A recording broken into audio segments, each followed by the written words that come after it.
if you were looking for work 2 or 3 years ago, you very likely found a job that's much better suited to, what you wanted, and you're getting paid a lot more as a result of that. Hopefully for a lot of people, I wish that was my narrative. That's not my narrative. Yeah, I hear you.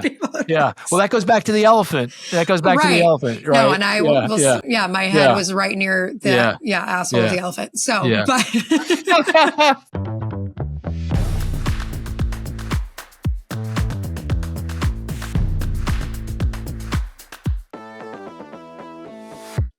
hello, team, and welcome to Bureaucracy. I'm your host, Emily Gross. Very excited today because I have Mark Zandi with me, the chief economist of Moody's Analytics and also the co-founder of economy.com, I believe. Mark, thank you so much for being here. It's great to be with you, Emily. Thanks for the opportunity. So before we begin, what are we drinking? I am drinking a Stella. Nice. Because this is like, what are you drinking? Oh, I have a Bronx brewery. It's called World Gone Hazy IPA because that's how the economy makes me feel. Felt on brand. Yeah, this is like my view is everyone likes a Stella, so I can't go wrong. Exactly. So, I have a lot of Stella. Perfect. All right. Yeah. Cheers. Okay. Hopefully. I'm going to let you drink. It's a little early for me. So just saying. So don't worry. But it's sitting there and it's witnessing this podcast. It is definitely sitting here. That's what matters. Yeah. So Mark, before we begin, I always like to ask my guests, why should we trust what you have to say? Well, maybe you shouldn't, Emily. I don't know. Well, I've been at this a long time. As you can tell from the my hairline. I've been a professional economist for 35 years and, looked at many of these issues that we're facing today many times in the past. So I've got a lot of experience and worked pretty hard at trying to be the best economist I can. So hopefully that counts for something. Certainly does. Okay. There you go. Absolutely. No, very happy to have you. Some background. I'm a 2020 graduated in 2020 from college, which was a terrible time to graduate. Tough. That's very tough. Right. And now we have Trump coming back into the presidency. The economy has never really been my friend. We'll be honest here. And I think a lot of people my age feel the same way. And so I guess the big question is most headlines, right? And most economists say the economy is doing really well. Yet for the average person, that's not what it feels like. Why is there this discrepancy? Yeah, well, I have this metaphor in my mind that the economy is this big elephant, and depending on which part of the elephant you touch, you get a different perspective. I mean, if you do take a big step back and look at the elephant in its totality, we are doing well. Unemployment's very low, 4%. We've been there for 2 years. Everyone's got a job. You're gainfully employed, I think. So, we've got a job. Doing pretty well there. You're young, so you haven't had a chance to build up assets, I don't think. But, many Americans have. Certainly the baby boom generation. So you've benefited from a high stock market. If you own stock, it's at a record high. People who own homes, 2/3 of Americans own their own home. They're doing fine. The house prices are at a record high. Most Americans, particularly in the upper income and middle income, they've been able to lock in the previously low rates. They have a mortgage on that home and they locked it in 2%, 3%, kind of mortgage rate. So for the average American, the typical American, things are okay. They're pretty good. But there are groups, now going back to the elephant and the parts of the elephant you touch, that have been left behind, and it's, tough. And so, I think younger people in particular are having a really difficult time. They got nailed by the pandemic and the inflation that resulted from that. Prices jumped for everything from groceries to rent to, gasoline. And those are things young people need. And of course, they haven't had time to build up assets. They don't own their own home in many cases, and they've been kind of locked out because of the high mortgage rates and the high house prices. They don't own any stocks. They haven't benefited from that. So, for that group, it's tough. I mean, it's difficult. You're getting back into the groove. I mean, inflation's back in. People's wages are growing faster for all age groups across, all parts of the wage distribution, you're seeing people doing better. So, with time, I think you'll feel better. But, if you entered into the labor market in 2020, right in the middle of, a 100-year storm, it's going to take some time to get back on your feet, I think, psychologically and actually literally. Yeah, no, I say I'm 26, but I'm like mentally, it was like those 2 years didn't exist. I was like, I'm 24. I was like, I got time. We're doing good. Yeah. Yeah, no, I know it's tough, but the economy is fundamentally strong, and I'm confident, with a bit of reasonably good stewardship, and we can talk about that, but, reasonably good stewardship, I think with each passing year, I think people will feel better about how things are going. There's no game-changing event here, though. There's no game changer here. This is a process. I mean, the pandemic was highly disruptive. The Russian war in Ukraine also did a lot of damage, to the economy. So it's going to take a while to get out. So this is a process. It's not an event. Well, my question is because, inflation skyrocketed with the pandemic, right? And there was all these supply chain issues. Yet inflation has gotten down back to normal levels, which I believe the Fed likes to keep it around 2%. Yeah. But it's still a year-over-year increase. So that's still a substantially higher amount than where it was starting in 2020. Yeah. Why aren't we going back down to 2% over the 2020 level? Well, I guess it would be like 6% now, right? But right. It didn't decrease at all. I think each thing has its own story, what's going on. But broadly, I'd say there's this old adage in economics: prices rise like a rocket, they fall like a feather, because it takes time after prices rise for competition to really kick into these markets and get price margins back, businesses profit margins back in, and prices to something that we're more comfortable with. It's happening, but happening very slowly, this go around. But if you take a look at the things that have risen a lot in price over the last 2, 3, 4 years, they each have their own story. So take rents. People are paying 20, 25% more in rent, even though the rents have not increased at all over the past almost 2 years. They're up 20, 25% from where they were 3, 4 years ago. Because when we came out of the pandemic shutdowns, we saw a surge of young people come looking for apartments because they'd been bottled up with their parents and friends, and they struck out on their own. And then at the same time, builders couldn't build because of supply chain issues. They couldn't get labor because of the pandemic disrupted labor markets. Couldn't even get appliances, so they couldn't finish building apartments and homes. And so this is just supply and demand. You have all this demand, you don't have any supply, rents, took off. But we still have a very severe shortage of housing. Despite it all, it's been very difficult for lots of different reasons that have been around for a while for builders to put up enough homes. And so the rents they've stopped rising, but because vacancies are very low, there's not enough homes, they're not declining. They're not going to decline. So again, this goes back to my point. This is a process. Over time, we're going to see more home building, and those vacancy rates rise and rents remain stable, and people's incomes will catch up and we'll feel better about it. But that's not today. That's not a year from now. That could be several years down the road. Grocery prices, that's the other big one. Right. And that was the big election comment. Yeah. I mean, there's a lot, some things are just idiosyncratic, like egg prices, everyone's complaining about eggs, but that's avian flu. I mean, that, just wiped out a lot of chickens. We've had blight affecting the orange crops. If you drink orange juice, you're paying a lot more for that. We had disruptions, actual factories shut down because of climate issues, that are affecting, baby formula and the cost of baby formula. But the other thing is the actual cost structure, rose during the pandemic across the board in terms of, everything from the things you need to grow crops and fertilizer. Go back to the Russian war again. The Russians produce a lot of fertilizer that goes into a lot of agricultural products all over the world. When the Russian invaded Ukraine and there were sanctions, fertilizer prices jumped, and that caused grain prices to rise. Ukraine produces a lot of grain and sunflower oil. I know we don't consume a lot of that over here, but they do in Southeast Asia. They can't get sunflower oil, so they buy other things that do affect us over here. So a lot of things kind of conspired, during this period to just drive up the cost of things. And that, because the costs are higher, you're just not going to get the prices, back down. So I wouldn't count on, some food prices will fall, but in aggregate, I don't think I would expect grocery prices to decline.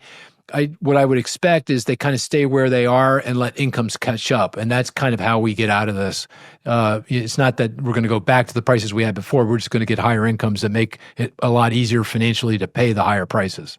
Interesting. And I do know that incomes did increase at a rapid rate over the past 4 years. Yeah, and that's the other thing on the service side of the economy. We have those things we just talked about. Those are kind of goods, groceries. But if on the service side of the economy, like what I do for a living, the biggest cost there is the cost of labor, wages. So when inflation hit, we started raising people's wages to try to compensate for that. But there is no way I can go back and cut people's wages. I can't go say, hey, everything's back to normal. You're going to get a lower wage. And so, my cost structure, people in the service industry, financial services, healthcare, professional services, their wages are now a lot higher. So there's no going back to those lower prices. There's just no going back. Right. I guess the question then brings me to the labor market, because there are, right? I mean, it was kind of a slow increase of jobs this past month, but that was an aberration. Yeah. But there has been an extensive increase of jobs.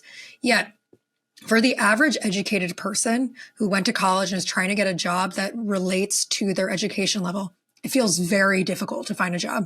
And it feels like a very saturated job market with not enough positions. Yet, there are still plenty of jobs in more of service industries that are available, and not enough people to take those positions.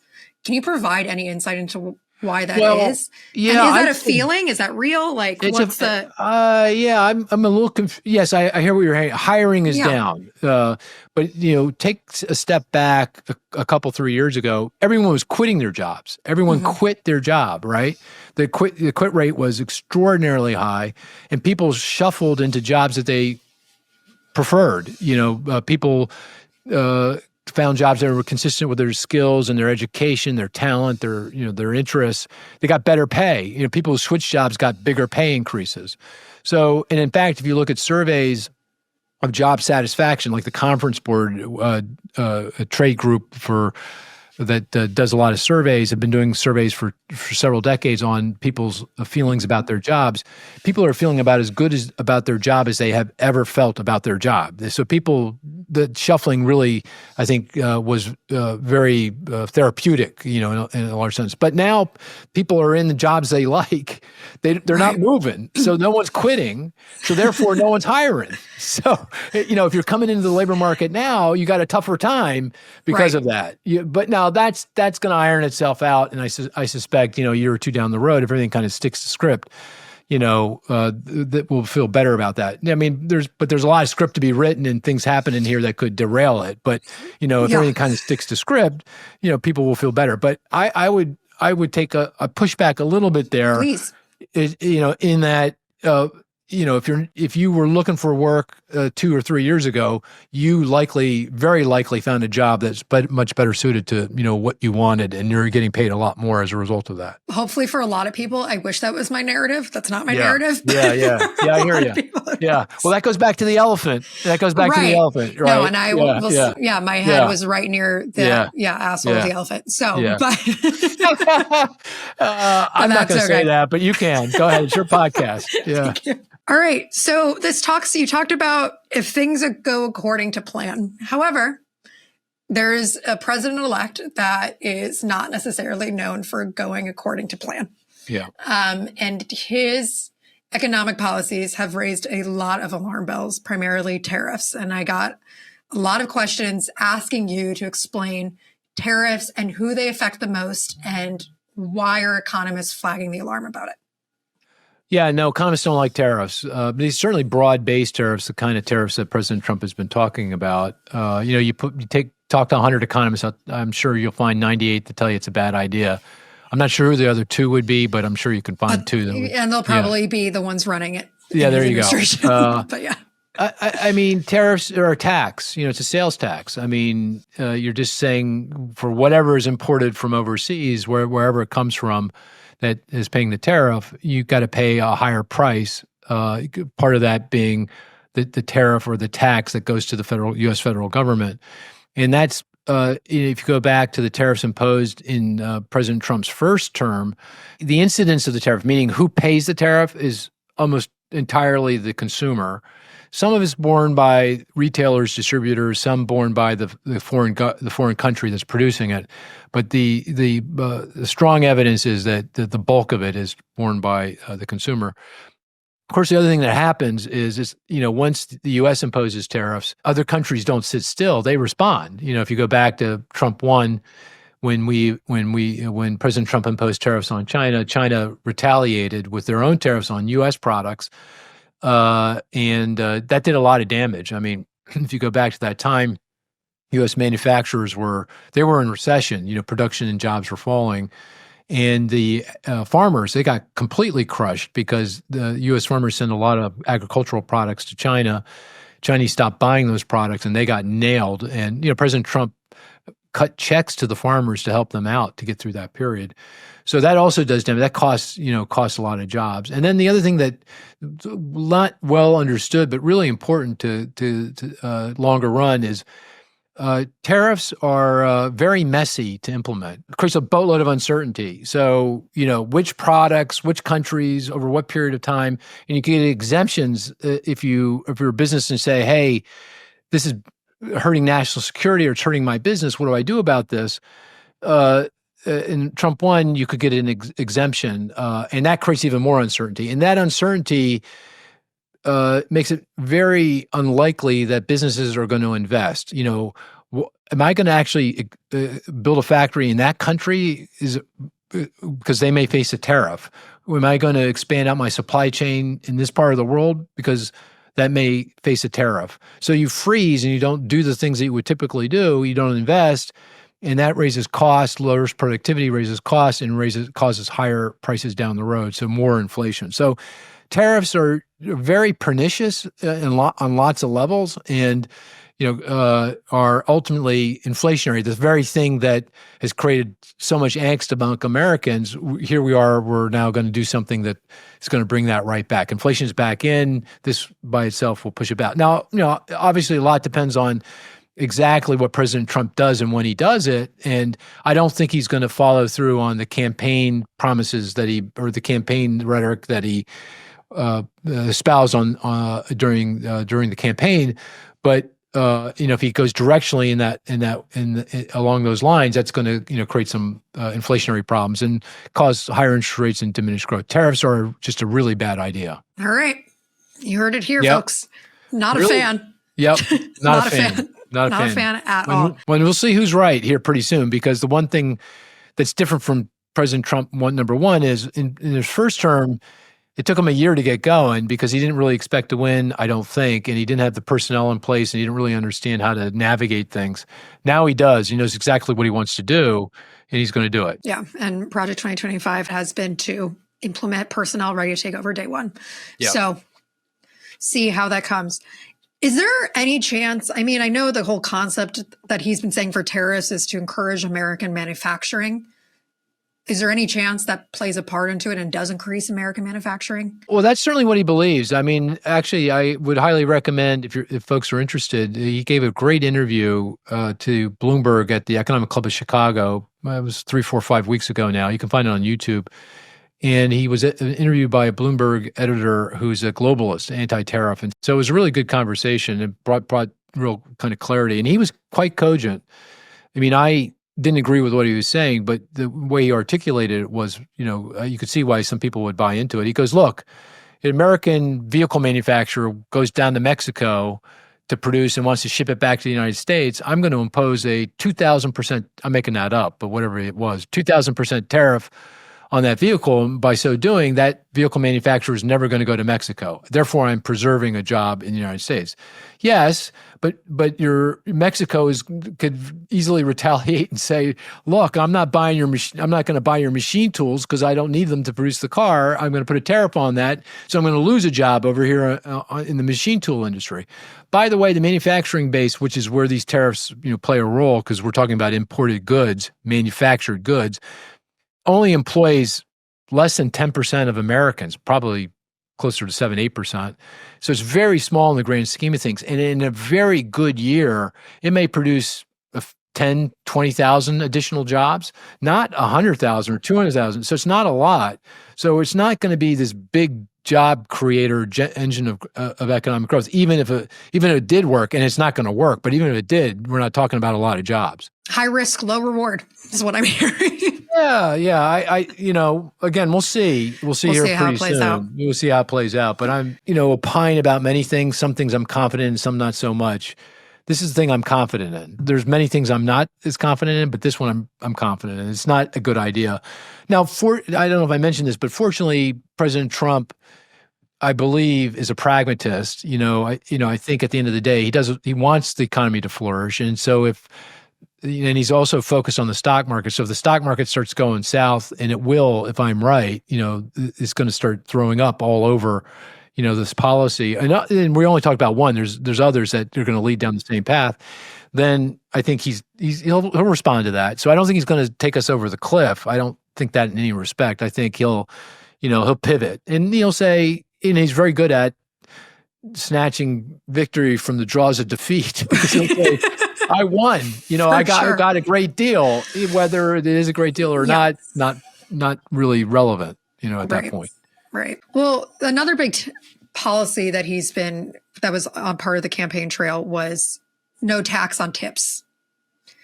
And that's been getting a lot of play as well. What's your opinion on that? I think there's no tax on tips, overtime, and Social Security. Yeah. What are your thoughts on that?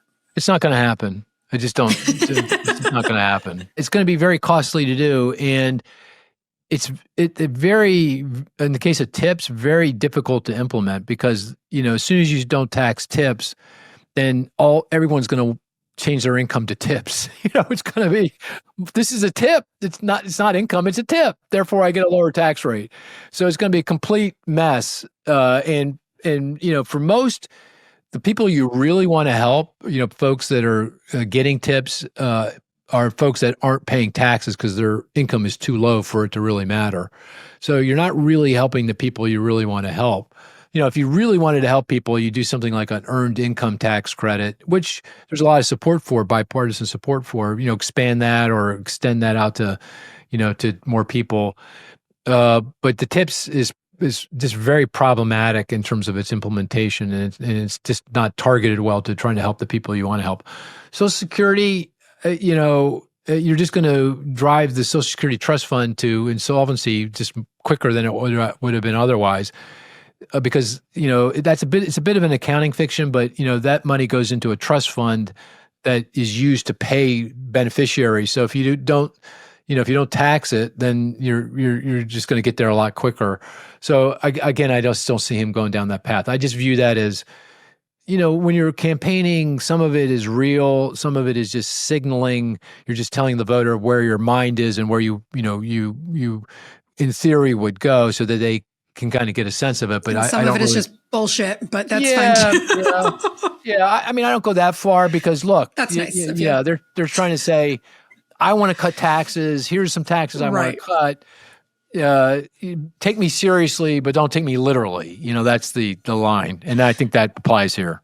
Yeah. Are there any Trump economic policies you have seen that you think will do good? I'm sympathetic to some of the things around regulation. There's a lot there. But I think it's always useful to take a fresh, clean, jaundiced look at, all the regulations that are out there. Some, regulations are in place for a reason. They do good. In certain cases, you can't tax away some of the things that are being done that are harmful, like CO2 emissions or producing bad food or whatever it is. So you have regulation to stop that. So it's doing good. But, sometimes regulations become antiquated. They become out of date. They're not effective. They have unintended consequences. So I like the, a new look at all the regulations every, that's the one thing that'll come out of this.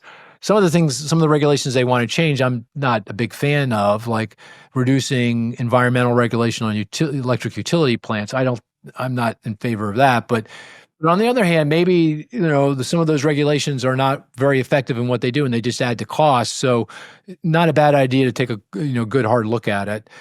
Trump has also been talking about looking at regulation with regard to technology. I'm all for that. That's a very complex, difficult thing with artificial intelligence and crypto. I'm sympathetic to all those things. I don't know that those things make a big difference from that elephant. I don't really think it changes the elephant to a significant degree, but it changes different parts of the elephant, and it can make them work better. So I'm totally in favor of that. Yeah. I guess my last question, just kind of wrap this up, right? I got a lot of questions from young people, Gen Z millennials, who feel really left out of any positive economic growth that they've felt the past couple of years. What would you suggest they do to make sure that they're able to sustain themselves and set themselves up for success in the next 4 years? It's pretty basic. I mean, you want to get as much education as you possibly can as fast as you can get it, because that will ultimately benefit you. Maybe the traditional approaches to that they may not be as effective as in the past. There's non-traditional ways of getting the education you need. I mean, to be a good programmer or AI or new technology, but learn as much as you possibly can as fast as you can. And this isn't for everybody, but I take risk. Go swing for the fences, as fast as you can, because, you're going to very soon, get married, have children, and it's going to be much more difficult to do those things. So when you're young, in your 20s and 30s, that's when you should be taking risks. And actually people are. I mean, if you go look at business formation, it's extraordinarily strong. It's been since the pandemic. People are taking risk, and that's because the pandemic, remote work, technology. It's also because of the age distribution. Like I'm, 65 years old. I'm the teeth of the baby boom generation. My son is now 34. My firstborn son, he's the teeth of the millennial generation. That's when you start companies and go start companies. Take a chance. But get that education in your 20s. It'll pay off. I know it's because you've been behind the eight ball because of circumstance, here, but it'll pay off in the long run. And think about this, also with a long-term perspective. You can just keep at it. It'll pay off. You just be the best in the world at what you do, and ultimately it'll shine through. I love that. Okay, last thing. You have $100. How much would you put in the stock market, and how much in crypto? At my age? Based on the knowledge of what you know. Of your age. Yeah. I don't believe in crypto. Okay. I mean, I don't understand crypto. I think do you remember Beanie Babies? Do you remember Beanie Babies? I do remember. You're probably too young for Beanie Babies, but I remember. Yeah, but the craze. It's a technology looking for a use case, a legitimate use case. Now, maybe they figure it out. There's a lot of money pouring around, so maybe the best and the brightest kind of figure this out. But I don't know. You may get lucky, and the crypto craze continues on. But I suspect it's going to be some big ups and some big downs here. So I'm a stock market person, but right now the stock market's pretty high too. But but for me, stock market may not be the place. I'd be a little bit more conservative. But for you, I'd be putting money in the equity market. Not individual stocks, but an index fund or something. Just sock it away.